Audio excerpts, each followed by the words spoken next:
नमस्कार, अथर्वस रेसिपी चॅनलमध्ये आपले खूप खूप मनापासून स्वागत। आजची माझी रेसिपी आहे साबुदाण्याच्या फेण्या।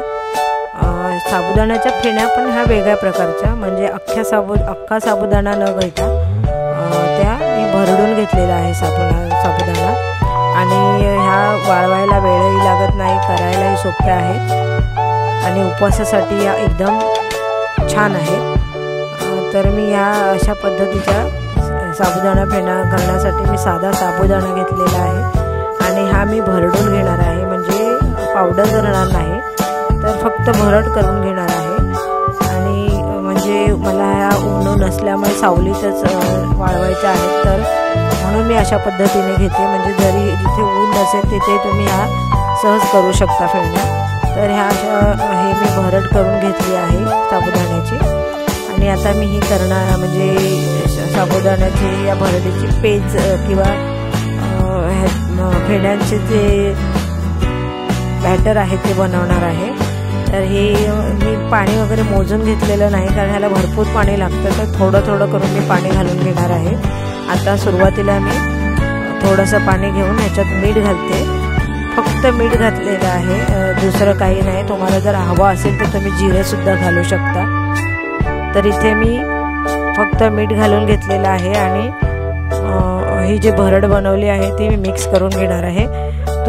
तुम्ही ही भरड अशी वेगळ्या पातेलीत मिक्स करून घेऊ शकता आणि ह्या गरम पाण्यात ओतू शकता। मी इथे डायरेक्ट ह्या पातेलीत मिक्स करून घेणार आहे, पण तुम्ही इथे पाणी गरम करायला ठेवून दुसऱ्या वेगळ्या पातेलीत मिक्स करून सुद्धा हे या गरम पाण्यात ओतून घेऊ शकता, म्हणजे एकदम सोपं होईल, गुठळ्या राहणार नाही। तर इथे मी डायरेक्ट घेतलं आहे, पण मला वाटतं की एखाद दुसरी गुठळी राहू शकते, कारण हे डायरेक्ट घेतलेलं आहे मी। तर मला म्हणजे खूप घाई आहे म्हणून मी हे असं घेतलं आहे। तर तुम्ही दुसऱ्या पातेलीत असं मिक्स करून घेऊन नंतर ह्या अशा गरम पाण्याच्या पातेलीत सुद्धा ओतू शकता। तर हे अशा पद्धतीने मी हे मिक्स करून घेते, तुम्ही बघू शकता लगेच घट्ट असं ह्याची पेस्ट तयार झालेली आहे आणि ह्याला भरपूर पाणी असं लागतं, कारण हे लगेच घट्ट होऊन जातं। इथे थोडे मी म्हटल्याप्रमाणे गुठळ्या अगदी थोड्याशा राहिल्या आहेत, त्या मी आता चमच्याने दाबून मिक्स करून घेणार आहे। राहिल्या गुठळ्या तरी काही घाबरायची गरज नाही, त्या चमच्याने फोडता येतात।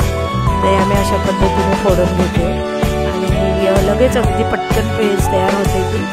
तर ही अशा पद्धतीने पेस्ट करून घ्यायची घट्ट अशी, म्हणजे आपल्याला जी चमच्याने पसरवता येईल इतपत घट्ट अशी करून घ्यायची। एकदम पातळ केली तर ते सगळं पसरेल सगळीकडे आणि फेण्या म्हणजे खूपच पातळ होतील, काढायला मिळणार नाहीत किंवा म्हणजे व्यवस्थित होणारच नाही। तर अशा पद्धतीने घट्टसर अशी पेस्ट बनवून घ्यायची, म्हणजे जी चमच्यातून आपल्याला प्लास्टिकवर किंवा कपड्यावर पसरवता येईल इतपत। तर ही अशा पद्धतीने मी पेस्ट करून घेतली आणि प्लास्टिकवर मी पसरवते। तर इथे काय झालं की मी प्लास्टिक पण सफेदच घेतल्यामुळे ते दिसत नाही आहेत, पण जर तुम्ही वेगळ्या कलरचं प्लास्टिक किंवा जर तुम्हाला उपवासाला ह्या फेण्या खायच्या नसतील, म्हणजे नेहमी खायच्या असतील, तर तुम्ही ह्यात कलरसुद्धा टाकू शकता।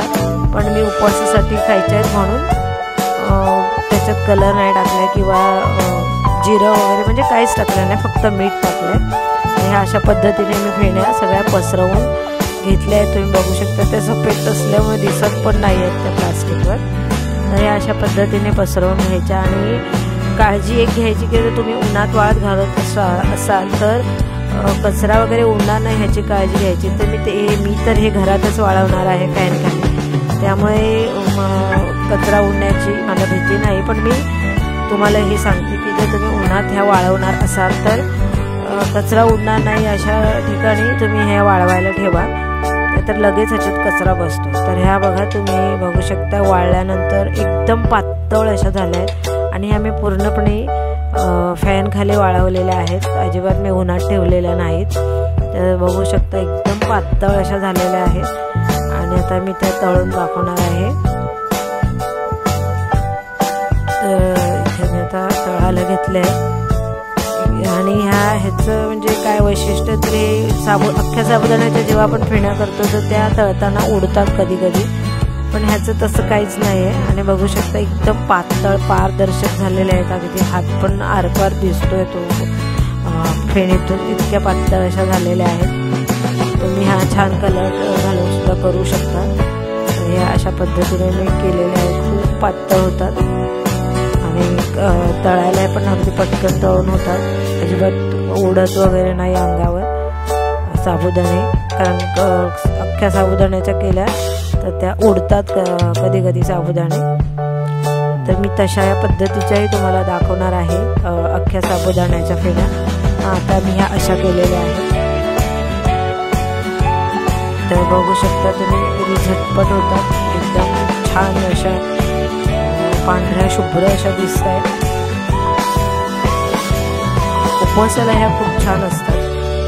म्हणजे त्याच्यात काहीच दुसरं काही घातलं नाही आहे मी पदार्थ, म्हणजे जसं की कलर वगैरे.